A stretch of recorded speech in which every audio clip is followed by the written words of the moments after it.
M Kumar mathematics classes.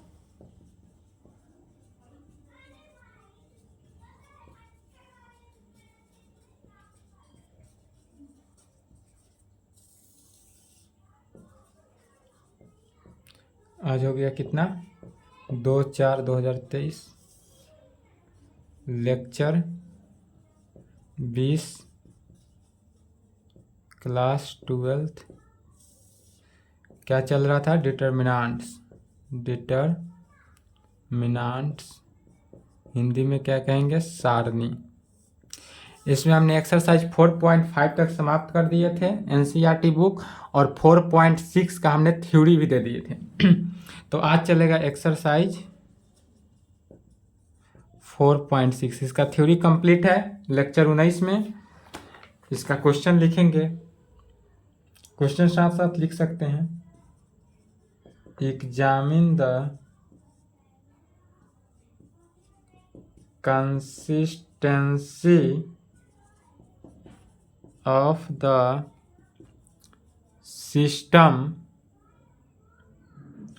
of equation in exercise 1 to 6। क्या कह रहा है कि examine the consistency of the system of equation in exercise 1 से 6 क्वेश्चन तक में क्या करना है? सिर्फ कंसिस्टेंट है या ना इनकंसिस्टेंट है वही बताना है। एक्स वाई का वैल्यू नहीं निकालना। इसमें पहला हो जाएगा x + 2y = 2, 2x + 3y = 3। पहला क्वेश्चन लिखे, इसका सॉल्यूशन देखते हैं। चलिए क्वेश्चन लिख लीजिए पहले।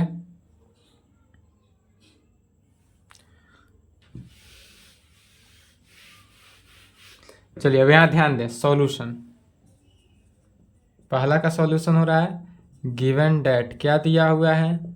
तो हमारे पास गिवन है x + 2y = 2, x + 2y = 2 और 2x + 3y = 3। 2x + 3y = हमारे पास 3 है। यह हमारे पास गिवन है। तो हम सबसे पहले क्या करते हैं? लेक्चर 19 में देखे हुए क्या करते हैं? सबसे पहले मानते हैं लेट ए मैट्रिक्स मानेंगे। ए मैट्रिक्स किसे कहते हैं? कैसे होता है? तो ए मैट्रिक्सेस जो है वह एक्स के और वाई के कोऑर्डिनेट को लिखते हैं। जैसे A11 निकालना है तो पहला एक्स एक्सिस जो है, इस एक्स एक्सिस के कोऑर्डिनेट, एक्स एक्सिस के कोफिशिएंट, एक्स एक्सिस के कोफिशिएंट कितना है? 1 है तो 1। वाई का कोफिशिएंट कितना है? 2 तो 2। फिर एक्स का कोफिशिएंट कितना है? 2 तो 2 और वाई का कोफिशिएंट 3 तो 3। कोफिशिएंट लिखते हैं। बी की मैट्रिक्स किसे मानते हैं? तो बी मैट्रिक्स उसे मानते हैं जो राइट हैंड साइड हो। जो राइट हैंड साइड मिले उसको बी मैट्रिक्स लिख देंगे। एंड कैपिटल एक्स किसे मानते हैं? तो एक्स वाई कैपिटल होती है। इसलिए अब क्या करना है? कंसिस्टेंट और इनकंसिस्टेंट, यदि डिटर्मिनेंट ऑफ ए जो है 0 के बराबर हो तब उसको क्या कहते हैं? कंसिस्टेंस। और यदि नहीं हो तो इनकंसिस्टेंट। तो यह क्या, इसका डिटर्मिनेंट निकालेंगे। इसलिए डिटर्मिनेंट ऑफ ए = 1 2 2 3 का डिटर्मिनेंट क्या हो गया? 3 - 4 = -1। तो चूंकि डिटर्मिनेंट ऑफ ए जो है नॉट इक्वल टू 0 आया, इसलिए क्या होगा? डिटर्मिनेंट नॉट इक्वल टू में कंसिस्टेंट होता है, और यदि डिटर्मिनेंट 0 के बराबर हो जाए तो कंसिस्टेंट होता है। तो यदि नॉट इक्वल टू आ गया, determinant of A not equal to 0, 0 के बराबर नहीं है, इसलिए यह क्या होगा? इसलिए कहेंगे यह कंसिस्टेंस होगा। चलिए पहला का आंसर लिखेंगे। सॉल्यूशन पहला का था। दूसरा क्वेश्चन देखते हैं।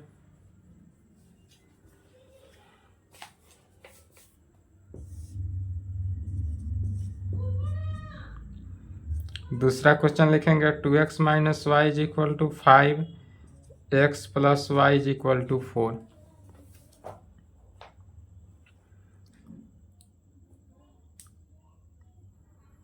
चलिए पहला का लिख लिए।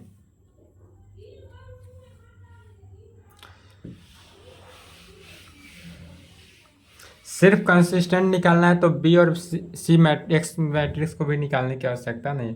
दूसरा का सॉल्यूशन देखते हैं। जैसे कि गिवन डेट हमारे पास क्या दिया हुआ है? तो दिया हुआ है हमारे पास 2x minus y is equal to 5 और x plus y is equal to 4, यह हमारे पास दिया हुआ है। तो इसमें सबसे पहले मानते हैं क्या, लेट ए मान लेते हैं x का कोफिशियंट 2, y का कोफिशियंट -1, फिर x का कोफिशियंट 1, y का कोफिशियंट 1, एक्स और वाई का कोफिशियंट मानते हैं। सिर्फ कंसिस्टेंट दिखाना इसलिए हम बी मैट्रिक्स भी नहीं मानेंगे, इसलिए क्या कहेंगे, डिटर्मिनेंट ऑफ ए निकालेंगे डायरेक्ट। तो इसका डिटर्मिनेंट हम अगर निकालते हैं तो क्या आ जाता है, 2 minus minus plus 1 is equal to 3। तो चूंकि डिटर्मिनेंट ऑफ ए जो है नॉट इक्वल टू 0 आ गया, क्या आया, determinant of A not equal to 0, इसलिए यह क्या होगा, कंसिस्टेंस। इसलिए यह क्या हो गया, कंसिस्टेंस। यह कंसिस्टेंस और इनकंसिस्टेंट जो है वह ऑब्जेक्टिव में पूछ सकता है। तीसरा क्वेश्चन लिखेंगे, दूसरा का सॉल्यूशन लिखे तब तक हम तीसरा लिख रहे हैं। x plus 3y is equal to 5,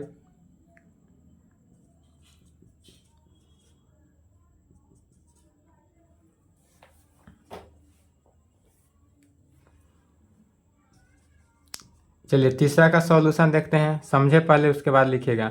solution given that क्या दिया हुआ है, तो हमारे पास x plus 3y is equal to 5 और 2x plus 6y is equal to 8 given है हमारे पास। यह क्या है, हमारे पास गिवन है।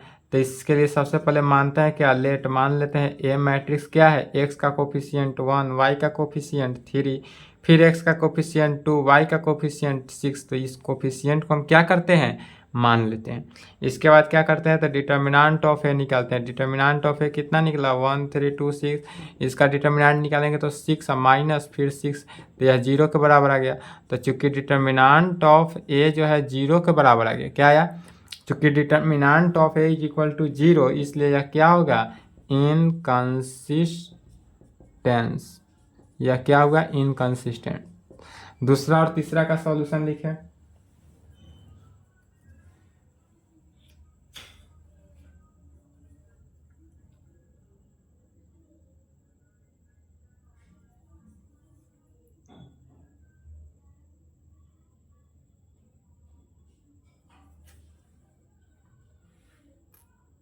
चलिए चौथा देखते हैं, वीडियो रोककर आप लिख लेंगे।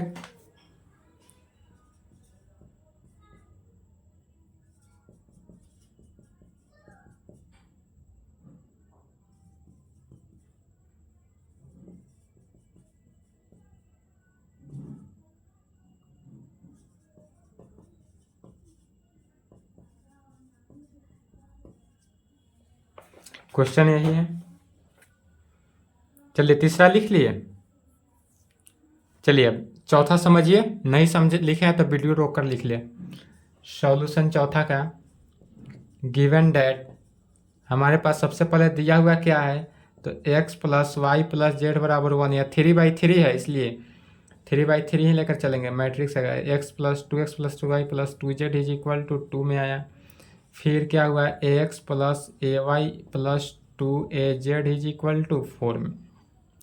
अब यहाँ पर क्या करते हैं, मान लेते हैं ए मैट्रिक्स, हम क्या मानते हैं, ए मैट्रिक्स माने 1 1 1, एक्स का कोफिशियंट, वाई का कोफिशियंट, जेड का कोफिशियंट, फिर यहाँ पर एक्स का कोफिशियंट 2, वाई का कोफिशियंट 3, जेड का कोफिशियंट 2, फिर यहाँ एक्स का कोफिशियंट ए, वाई का कोफिशियंट ए, जेड का कोफिशियंट 2a। यह माने इतना। फिर इतना मानने के बाद अब क्या करते हैं, डिटर्मिनेंट निकालते हैं। यहाँ तक आने के बाद क्या करेंगे, इसलिए determinant of A is equal to, तो डिटर्मिनेंट निकालेंगे तो क्या आएगा, 1 1 1 2 3 2 a 2a का क्या करेंगे, डिटर्मिनेंट निकालेंगे। तो डिटर्मिनेंट को अगर हम r1 के सापेक्ष एक्सपेंड करेंगे तो 1 इंटू 1 के सापेक्ष x एक्सिस और 1 के सापेक्ष y एक्सिस छोड़े, क्या बचा, 3 2a 2a, फिर -1 इंटू इसके सापेक्ष 1 के सापेक्ष x एक्सिस को छोड़े, इसके सापेक्ष y एक्सिस छोड़े, क्या बचा, 2 2a 2a 2 2a 2a में बचा। अब फिर +1 इंटू डिटर्मिनेंट, फिर किसको, 1 के सापेक्ष x एक्सिस और 1 के सापेक्ष y एक्सिस छोड़े, तो क्या बचा, 2 3a 2 3a में बदला। अब इस डिटर्मिनेंट को करेंगे तो 1 × 6a - 2a -1 × 4a - 2a +1 × 2a - 3a में आया इज इक्वल टू, या क्या हुआ, 4a minus 2a minus a में 4a - 3a is equal to a हुआ। तो हमको डिटर्मिनेंट ऑफ ए क्या निकला, a। तो कहेंगे चूंकि डिटर्मिनेंट ऑफ ए जो है नॉट इक्वल टू 0 निकला, इसलिए क्या कहेंगे, यह कैसा है, कंसिस्टेंस। यह कैसा है, कंसिस्टेंस आंसर। चौथा का आंसर यहाँ तक लिखें। उसके बाद देखते हैं नेक्स्ट पांचवा। यही अगर 3/3 में दे दे, ऑब्जेक्टिव में कंसिस्टेंट पूछ सकता है, और यही एक्स और वाई जेड का वैल्यू निकालने के लिए पूछ दे तो वह 5 नंबर के रहेगा, याद कर लीजिए। 5 नंबर में यह रहेगा ही रहेगा।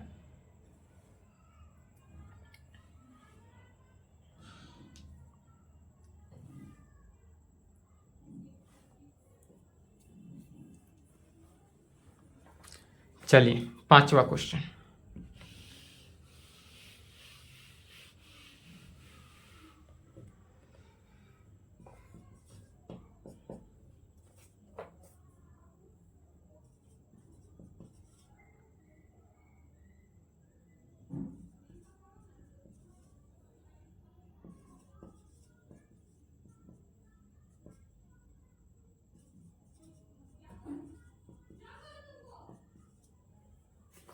पांचवा क्वेश्चन यही है। इसका सॉल्यूशन देखते हैं, समझिए solution. Same given that, solution कहेंगे गिवन डेट क्या दिया हुआ है, तो 3x - y - 2z is equal to 2। फिर कहेंगे 2y - z is equal to -1, 3x - 5y is equal to 3। तब यहाँ पर लेट मान लेते हैं ए मैट्रिक्स। ए मैट्रिक्स कैसे मानेंगे, तो x के कोफिशियंट 3 तो 3, y के कोफिशियंट -1 तो -1, z का कोफिशियंट -2 तो -2, फिर x का कोफिशियंट तो 0 है यहाँ पर, y का कोफिशियंट 2, z का कोफिशियंट -1, x का कोफिशियंट 3, y का कोफिशियंट -5 और z यहाँ पर नहीं है, इसलिए z का कोफिशियंट क्या हो गया, 0। ए मैट्रिक्स मान लिए। अब ए मैट्रिक्स मानने के बाद क्या करते हैं, इसलिए डिटर्मिनेंट ऑफ ए निकालते हैं। ए का क्या करते हैं, डिटर्मिनेंट। तो कहेंगे इसलिए determinant of A is equal to, determinant कैसे निकलेगा, तो 3 - 1 - 2, 3 - 1 - 2, 0 2 - 1 3 -5 0। इसको फिर R1 के सापेक्ष एक्सपेंड करेंगे तो 3 इंटू इसके सापेक्ष एक्स एक्सिस और इसके सापेक्ष वाई एक्सिस छोड़े क्या बचा, 2 - 1 -5 0, 2 - 1 -5 0 में आया। फिर माइनस, अब फिर यहाँ पर क्या है, -1, डिटर्मिनेंट इसके सापेक्ष एक्स एक्सिस इसके सापेक्ष वाई एक्सिस छोड़े क्या बचा, 0 - 1 0 -1 3 0, फिर -+2 इसके सापेक्ष एक्स एक्सिस वाई एक्सिस छोड़े क्या बचा, 0 2 3 -5। मैट्रिक्स नहीं, डिटर्मिनेंट है। अब इसको सॉल्व करेंगे तो क्या होगा, तो 3 इंटू मेन डायगोनल करेंगे तो 0 माइनस प्लस, अब फिर माइनस होता है तो -5, -+1 into main 0 -+3, -2 into 0 -6 is equal to क्या हो गया, -15 +3 -12, माइनस माइनस +12, तो -15 +15 इज इक्वल टू 0। तो चूंकि determinant of A is equal to 0 हो गया, इसलिए यह क्या हो गया, इनकंसिस्टेंस। यह जो है इनकंसिस्टेंस हुआ। पांचवा का आंसर लिखे अब यहाँ तक।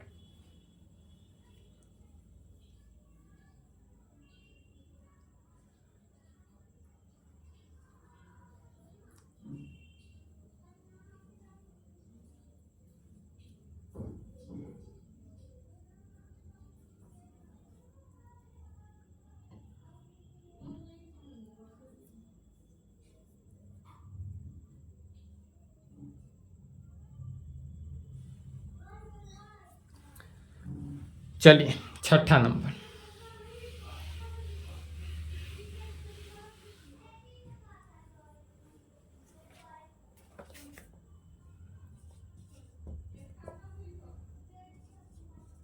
Five x minus y plus 4z is equal to 5, 2x plus 3y plus 5z is equal to 2, 5x minus 2y plus 6z is equal to -1। छठा नंबर यही क्वेश्चन है, इसको सॉल्व करते हैं। तो इसको कैसे सॉल्व करेंगे? सॉल्यूशन गिवन डैट क्या दिया हुआ है, 5x minus y plus 4z is equal to 5 दिया हुआ है, 2x plus 3y plus 5z is equal to 2, 5x minus 2y plus 6z is equal to -1। इतना तो हमारे पास क्या है, गिवन है।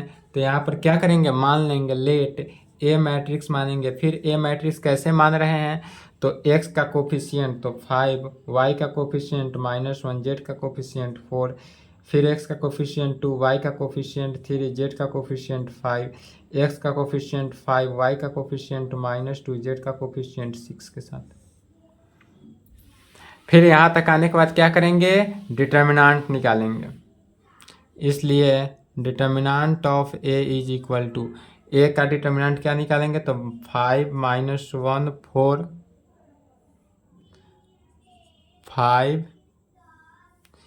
इसलिए कहेंगे determinant of A is equal to 5 minus 1 4, 2 3 5, 5 minus 2 6।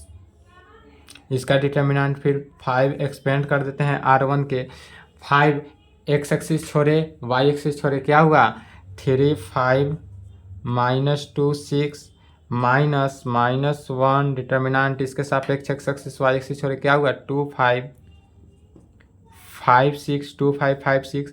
अब प्लस 4 छोड़े डिटर्मिनेंट, 4 के सापेक्ष एक्स एक्सिस वाई एक्सिस छोड़े, क्या बचा 2 3 5 -2, 2 3 5 -2 में is equal to 5 into main diagonal 36 18 minus minus क्या हो गया plus 10 minus minus plus 1 into 6 दूनी 12 minus 25 plus 4 into -4 minus 15 is equal to क्या हुआ 28, और 28 में 5 से मल्टीप्लाई किए तो कितना हो गया 140 माइनस प्लस 12 में से 25 गया तो कितना हो गया -13 में हो गया। अब फिर -19, 19 में 4 से करेंगे तब 19 चुका 76।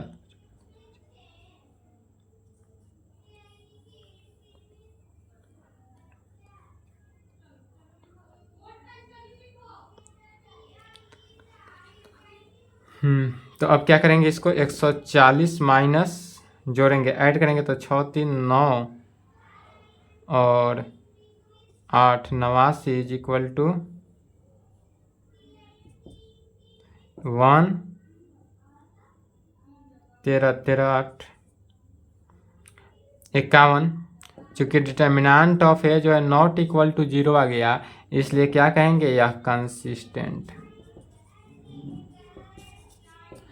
डिटर्मिनेंट यदि नॉट इक्वल टू 0 आ जाए तो वह क्या है, कंसिस्टेंस है।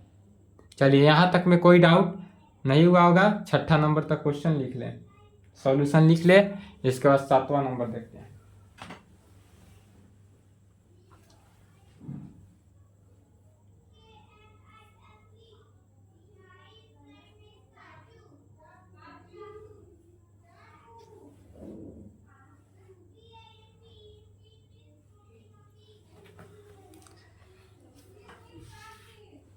चलिए next question,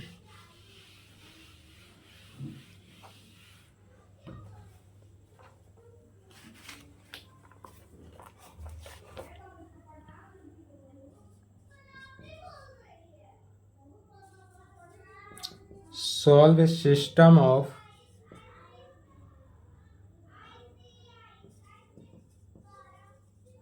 linear equations using matrix method in exercise 7 to 14.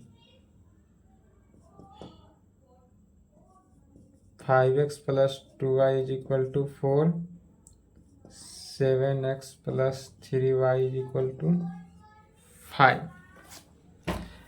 चलिए अब क्वेश्चन समझे। क्वेश्चन दिया हुआ है solve system of linear equation using matrix method. इस टाइप से यदि क्वेश्चन है और एक्स वाई का वैल्यू निकालना हो तो आप मैट्रिक क्लास में भी पढ़े हैं। दो चर वाले रैखिक समीकरण, दो चर वाले रैखिक समीकरण से आप क्या करेंगे, इससे एक्स और वाई का वैल्यू निकालेंगे, आंसर आपका करेक्ट आएगा। लेकिन मेथड गलती हो जाएगा क्योंकि यहाँ पर क्या दिया हुआ है, solve system of linear equation. अगर इतना ही दिया रहता तो आप सॉल्व कर सकते थे, लेकिन यहाँ दे दिया है क्या, यूजिंग मैट्रिक्स मेथड। मैट्रिक्स के मेथड से सॉल्व करना है कहाँ तक, इन एक्सरसाइज। इस एक्सरसाइज में 7 नंबर से लेकर 14 नंबर क्वेश्चन तक। तो मैट्रिक्स के मेथड से कैसे सॉल्व करेंगे उसको देखते हैं। यदि आप दो चर वाले रैखिक समीकरण जो आपने पढ़ा था मैट्रिक क्लास में उससे भी सॉल्व करिएगा तो आंसर आपका करेक्ट आएगा। आंसर में थोड़ा भी डाउट नहीं, आंसर करेक्ट बट मेथड गलत। चलिए इसका सॉल्यूशन 7वां का।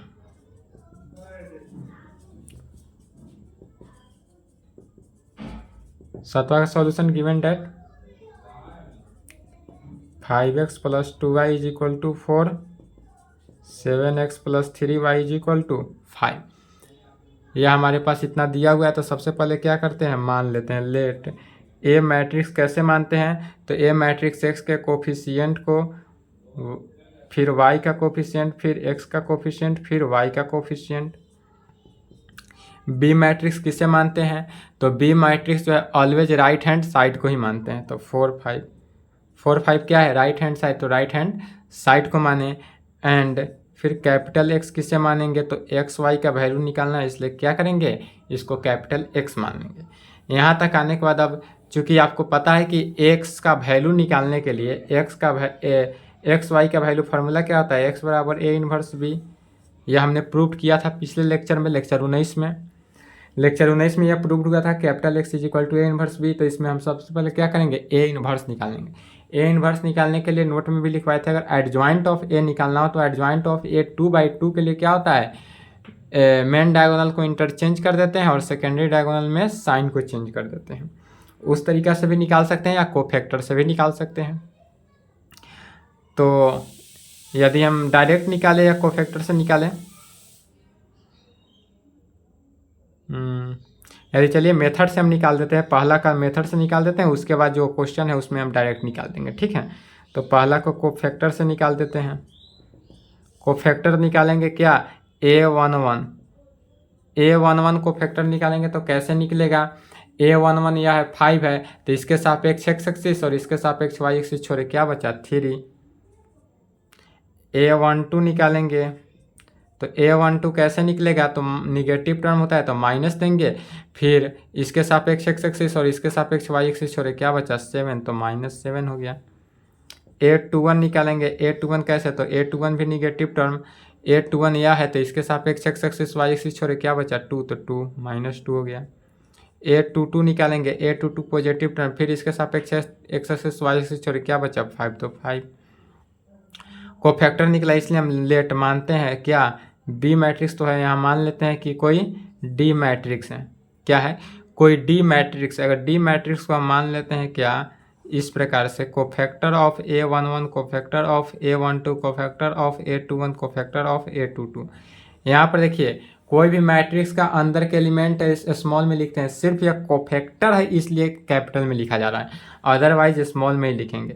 तो इज इक्वल टू हमको डी मैट्रिक्स क्या प्राप्त होता है, A11 क्या है 3, A12 -7, A21 -2, A22 5। तो इसको लिखें। फिर यहाँ तक आने के बाद अब क्या करेंगे, एडजॉइंट निकालेंगे। क्वेश्चन लिख लिए,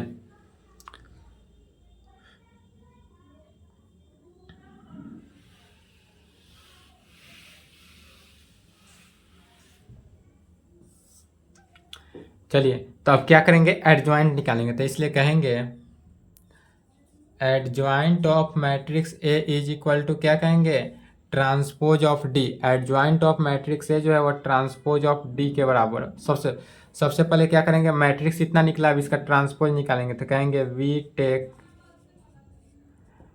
it's transpose, we take its transpose. तो ट्रांसपोज ऑफ डी बराबर क्या आ गया, ट्रांसपोज तो R1 को C1 के जगह पर लिखेंगे 3 माइनस 7, फिर R2 को C2 के जगह -2 5। इसलिए आप कहेंगे क्या कि adjoint of matrix A is equal to transpose of D के, और ट्रांसपोज ऑफ डी कितना निकला है तो 3 -2 -7 5 में। तो इसको लिखें, जितना आया उतना तक लिख लिए। अब यहाँ तक आने के बाद अगेन अब क्या करेंगे तो डिटर्मिनेंट ऑफ ए निकालेंगे। तो डिटर्मिनेंट ऑफ ए कैसे निकालेंगे तो 5 2 7 3, इससे क्या करेंगे डिटर्मिनेंट निकालेंगे 5 2 7 3। तो इससे डिटर्मिनेंट क्या हो गया 15 - 14 इज इक्वल टू 1। डिटर्मिनेंट हमको 1 निकला। अब चूंकि डिटर्मिनेंट 1 निकला इसलिए कहेंगे बाई यूजिंग फार्मूला। कौन सा फार्मूला यूज करेंगे तो ए इनवर्स निकालने का फार्मूला आता है 1 by determinant of A into adjoint of A में। ए इनवर्स बराबर 1 by determinant of A into adjoint of A में। तो सबसे पहले यहाँ तक लिख ले, उसके आगे देखते हैं। यहाँ तक लिख ले, वीडियो को रोक कर लिखे, स्क्रीनशॉट लिखे या लिख ले, जैसे भी लिखे लिख ले।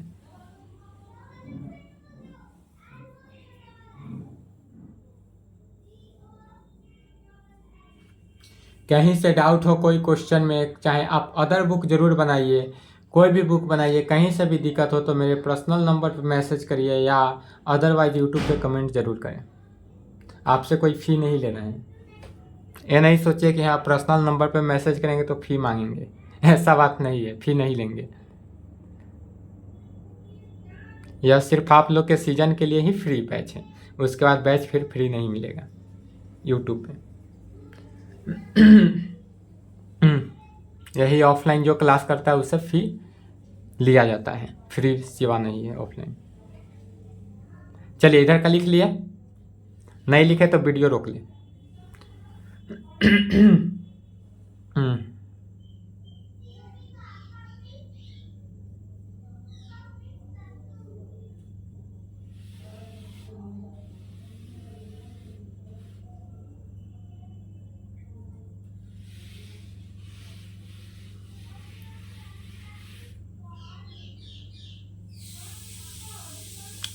हमको अभी किसका काम है, बी मैट्रिक्स का काम है और एक्स मैट्रिक्स का काम है, तो इसको लिख लेते हैं ऊपर। देखिए बी मैट्रिक्स का हमको अभी आवश्यकता है, इसलिए बी मैट्रिक्स 4 5, और एक्स मैट्रिक्स का भी जरूरी है, इसलिए एक्स मैट्रिक्स XY लिख लिए। अब मिटा सकते हैं, इसका हमको आगे आवश्यकता है इसलिए लिख लिए हैं। अब चलिए अब इस फार्मूला पे बैठाएंगे तो क्या होगा, इसलिए ए इनवर्स का वैल्यू क्या आएगा तो 1 बाई डिटर्मिनेंट ऑफ ए, तो 1 निकला है तो 1 by A into adjoint of A हमको क्या निकला है तो एडजॉइंट ऑफ ए जितना निकाले हैं उतना लिख दिए 3 -2 -7 5। अब 1 से डिवाइड करेंगे तो भी कोई फर्क नहीं, तो ए, इसलिए कहेंगे A inverse is equal to 3 -2 -7 5। हमको ए इनवर्स यहाँ से निकल गया। अब ए इनवर्स निकल गया तब कहेंगे बट वी नो डैट, चूँकि हम लोग जानते हैं कि कैपिटल एक्स बराबर क्या होता है ए इनवर्स बी में होता है, इसलिए यहाँ पर कैपिटल एक्स के जगह पर क्या लिखे हैं XY था तो XY लिखेंगे। ए इनवर्स कितना निकला 3 -2 -7 5 निकला तो उसको लिखें, इनटू बी मैट्रिक्सेस क्या है यहाँ पर 4 5 था तो 4 5 लिखें। यह जो बी मैट्रिक्सेस था उसी को लिखे हैं जो हम इधर लिख लिए थे। अब इसमें यहाँ तक आने के बाद क्या करेंगे, XY लेफ्ट हैंड साइड तो रहेगा ही, राइट हैंड साइड में क्या करेंगे फिर दो मैट्रिक्स का मल्टीप्लिकेशन। तो R1 को फिर किसके साथ C1 के साथ, तो 3 को 4 के साथ मल्टीप्लाई किए तो 12, अब माइनस हो गया बीच में 10, तो 12 - 10 कितना हो गया 2। एक लाइन में। फिर R2 को C1 के साथ, तो 7 को 4 के साथ, तो -7 को 4 के साथ करेंगे तो -28 और +25, तो 28 में से 25 गया तो -3 हो गया, डायरेक्ट एक लाइन में लिखे। अब यहाँ पर क्या होगा, इक्वल मैट्रिक्स, तो चूंकि इक्वल मैट्रिक्स हो गया इसलिए इक्वल मैट्रिक्स के मेथड से क्या कहेंगे, x का वैल्यू किसके बराबर, 2 के बराबर, एंड y का वैल्यू किसके बराबर, -3 के बराबर। तो यहाँ से x का और y का वैल्यू हमको क्या हुआ, निकल गया, यही हमको आंसर हुआ। यही हमारा क्या हुआ, आंसर हुआ। तो यहाँ तक लिख लें, यहाँ तक लिख लें, और प्रत्येक क्वेश्चन जिस मेथड से अभी बनाए हैं, जिस तरह बनाए हैं, इसी तरह 7 नंबर से लेकर 14 नंबर तक बनते जाएगा, और कहीं से भी डाउट नहीं होगा, सब क्वेश्चन सॉल्व हो जाएगा।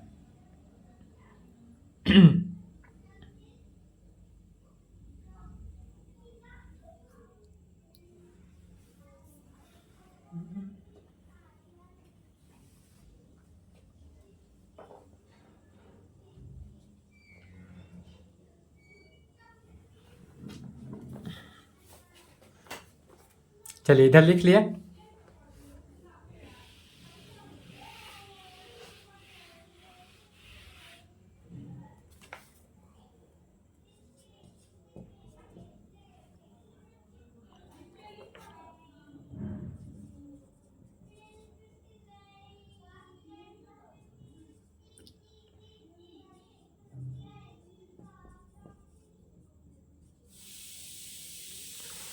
क्वेश्चन क्या है कि 2x - y = -2 और 3x + 4y = 3।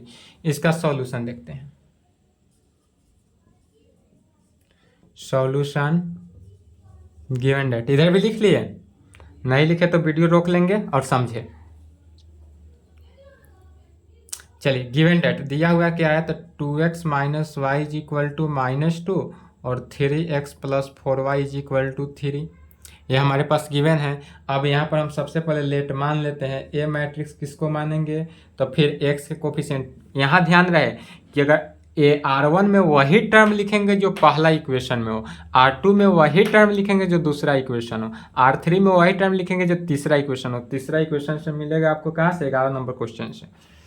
तो फिर x का कोफिशिएंट कितना है, 2 - 1, फिर x का कोफिशिएंट 3, y का कोफिशिएंट 4, तो यह हुआ ए मान लिए। फिर बी मैट्रिक्स हमारे पास क्या होगा, तो बी मैट्रिक्स हो गया -2 3, तो -2 3 को मान लिए। एंड कैपिटल एक्स किसे मानेंगे, तो एक्स वाई को क्या करेंगे, कैपिटल एक्स मान लिए। यहाँ तक तो मानने वाला काम हुआ। अब मानने के बाद अब क्या करेंगे, इसका कोफैक्टर निकालेंगे। तो फिर देखेंगे ध्यान से, ट्रिक वाला नोट में भी आजमा सकते हैं अगर ऑब्जेक्टिव हो तो, लेकिन सब्जेक्टिव में पूछे तो बिहार बोर्ड है या कोई भी बोर्ड हो, लेकिन अधिकतर होगा क्या कि आप मेथड से ही निकाले, सीबीएसई बोर्ड हो या बिहार बोर्ड। सीबीएसई बोर्ड में चल सकता है, लेकिन बिहार बोर्ड में कोफैक्टर जो है वह ट्रिक वाला नोट जो लिखाए थे, मेन डायगोनल को बदल के डायरेक्ट एडजॉइंट ऑफ मैट्रिक्स निकाल लेते हैं तो नंबर काट लेगा, इसलिए कोफैक्टर से ही निकालिए। हम खुद कोफैक्टर से आपको निकाल के बता रहे हैं। तो A11 कैसे निकालेंगे, A11 यह होगा, A11 तो पॉजिटिव टर्म होता है, तो इसलिए पॉजिटिव 2 के सापेक्ष x एक्सिस और इसके सापेक्ष y एक्सिस छोड़े, क्या बचा 4, तो 4 हुआ। A12 निकालेंगे, A12 क्या हुआ, माइनस टर्म होता है निगेटिव, फिर इसके सापेक्ष x एक्सिस इसके सापेक्ष y एक्सिस छोड़े, क्या हुआ 3, तो 3 देंगे। A21 फिर माइनस टर्म, फिर A21 यह हुआ, इसके सापेक्ष x एक्सिस इसके सापेक्ष y एक्सिस छोड़े, क्या बचा -1, तो -1 देंगे।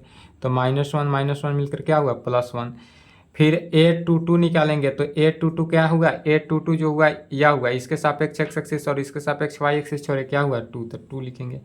अब यहाँ कोफैक्टर निकल गया। कोफैक्टर निकालने के बाद क्या करेंगे, फिर मान लेंगे लेट, माना कि D कोई मैट्रिक्स है जिसमें D मैट्रिक्स होगा, तो क्या होगा, cofactor of A11, cofactor of A12, cofactor of A21, cofactor of A22 ही होगा, कोफैक्टर ऑफ A22।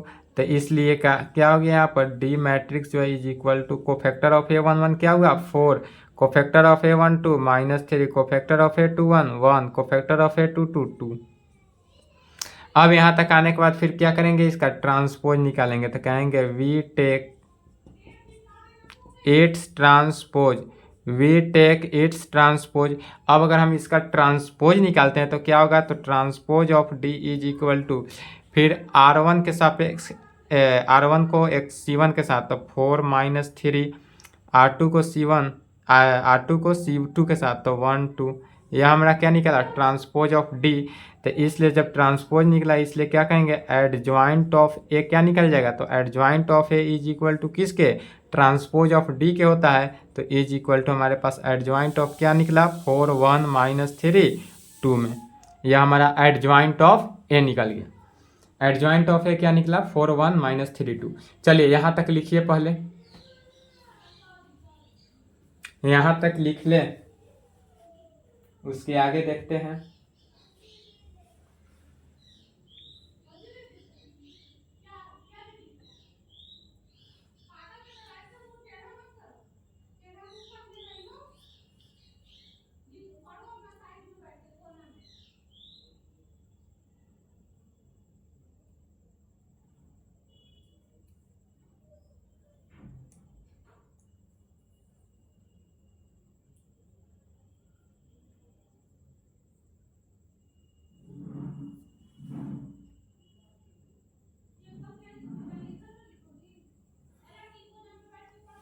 चलिए यहाँ तक हो गया। अब इसके आगे देखते हैं। एक्स, कैपिटल एक्स का वैल्यू तो एक्स वाई है, वो याद ही है।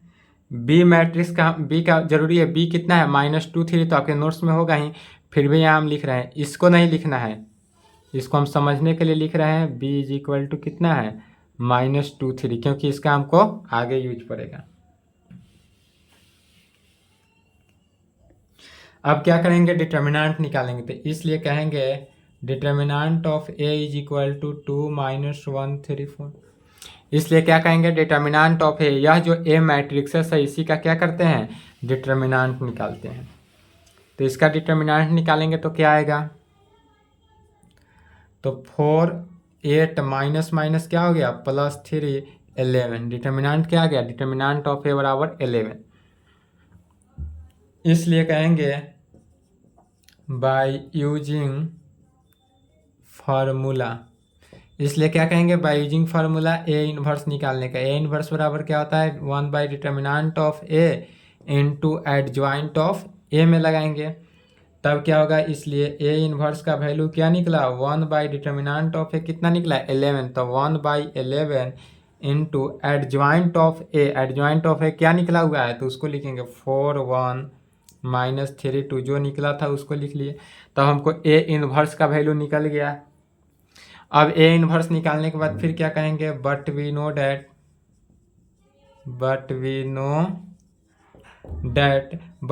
That capital X is equal to क्या होगा, A inverse into B. Capital X is equal to क्या हुआ, ए इनवर्स बी। इधर लिख लिए।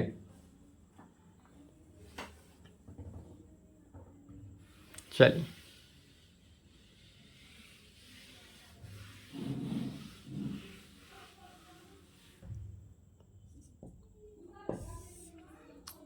तो कैपिटल एक्स के जगह पर क्या था हमारे पास, एक्स वाई था, is equal to A inverse. A inverse कितना निकला हुआ है, तो 1 बाई 11 इंटू 4 1 -3 2। यह तो हमारा ए इनवर्स निकला हुआ है, इंटू बी मैट्रिक्स। तो बी मैट्रिक्स कितना है, -2 3, तो उसको लिखेंगे -2 3। या बी मैट्रिक्स हमारे पास गिवन था तो उसको लिख लिए 2 -2 3। अब फिर यहाँ तक आने के बाद लेफ्ट हैंड साइड तो जैसे है एक्स वाई वैसा ही रहा, राइट हैंड साइड 1 बाई 11 है इंटू, अब फिर यहाँ पर क्या करेंगे, दो मैट्रिक्स का मल्टीप्लिकेशन करेंगे। तो फिर R1 को C1 के साथ, तो 4 को अगर 8 के साथ करते हैं तो -8, अब +3 के साथ करेंगे तो -8 + 3 इज इक्वल टू -5 हो गया। तो यहाँ पर क्या हो गया, -5। फिर R2 को C2 के साथ, तो -3 को -2 के साथ किए तो माइनस माइनस +6, अब +6, फिर 3 को 2 के साथ, तो 12 +12 में हो गया। फिर यहाँ पर आने के बाद क्या कहेंगे, अर्थात x y is equal to, तो x y is equal to हमारे पास क्या हो गया, तो 11 से क्या करेंगे, डिवाइड कर देंगे। तो -5 बाई 11 और 12 बाई 11 हो गया। क्या हुआ, -5 बाई 11 और 12 बाई 11 में हुआ, इसलिए अब यह दोनों मैट्रिक्स कैसा मैट्रिक्स आया, इक्वल मैट्रिक्स। तो इक्वल मैट्रिक्स के कारण यहाँ पर क्या कहेंगे, इसलिए x is equal to -5/11 and y is equal to कितना हुआ 12/11। x का वैल्यू कितना आया -5/11 एंड y का वैल्यू कितना आया 12/11। यह हमारा आंसर हुआ। चलिए यहाँ तक कंप्लीट कर ले, लिख ले। और प्रत्येक क्वेश्चन 9, 10, 11, 12, 13, 14, 15, 16, 17, 18, 20 जितना क्वेश्चन रहे, कोई भी बुक बनाइए, कोई डाउट नहीं, कोई क्लियर नहीं, कोई भी अगर डाउट होगा ही नहीं, अगर होगा भी तो आप मैसेज जरूर करें, और नहीं भी हो रहा है डाउट तो भी मैसेज करें, ताकि हमको पता चले कि हाँ आप लोग क्लास कर रहे हैं या नहीं कर रहे हैं। क्योंकि इतना मेहनत करके वीडियो बना रहे हैं और क्लास दे रहे हैं, तो क्या आप क्लास सच में कर रहे हैं या नहीं, वो भी तो पता चलना चाहिए। तो यहाँ तक कंप्लीट कर ले, लिख ले, बना ले। आज के लिए इतना ही रहने देते हैं, फिर नेक्स्ट क्लास में नेक्स्ट क्वेश्चन चलेगा। 8 नंबर है, नेक्स्ट क्लास में 9 नंबर से चलेगा। चलिए आज के लिए इतना ही, इतना तक कंप्लीट कर ले, लिख ले और अच्छे तरीक़ा से पढ़े और अच्छे से रिवीजन करते रहे, क्योंकि बिना रिवीजन के कुछ भी संभव नहीं है। मैथमेटिक्स है, मैथमेटिक्स में बिना रिवीजन के आपसे, यदि आप मैथमेटिक्स कितना भी पढ़ ले लेकिन रिवीजन नहीं रहेगा तो आपसे नहीं हो पाएगा। आप 10 बुक पढ़िएगा एक एक बार, उससे अच्छा है कि आप एक बुक को 10 बार पढ़िए। आप एक क्वेश्चन को 3 बार 4 बार बनाइएगा तो अपने आप आपको इतना प्रैक्टिस हो जाएगा कि आपको क्वेश्चन याद हो जाएगा, उसका आंसर तक याद हो जाएगा आपको, ताकि कहीं से बनाने में कोई डाउट ना हो, कन्फ्यूजन ना हो, दिक्कत ना हो। चलिए तो आज के लिए इतना ही, इतना तक लिख लें।